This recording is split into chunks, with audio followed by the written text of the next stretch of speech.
জয় গুরু। প্রত্যেককে আমার নন্দিত ভালোবাসা, শ্রদ্ধা এবং শুভেচ্ছা। শ্রী শ্রী ঠাকুর অনুকূলচন্দ্রের চলার সাথী গ্রন্থের বাণী। যেখানে ধর্ম সেখানেই অর্থ, কাম ও মোক্ষ। বাণী সংখ্যা 100।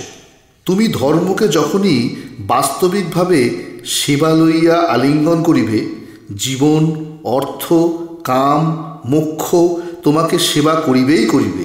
আর যখনই এদের সেবায় অনুরক্ত হইয়া তুমি ইহাদের দিকে আনত হইবে, নিশ্চয়ই জানিও ইহারা তোমায় এমনতর আছাড় দিয়া পলায়ন করিবে, পুনরায় উত্থান শক্তিকে আমন্ত্রণ করা তোমার পক্ষে নিতান্তই পরিশ্রম সাধ্য হইবে। তুমি ইহাদের লইয়া তোমার পারিপার্শ্বিক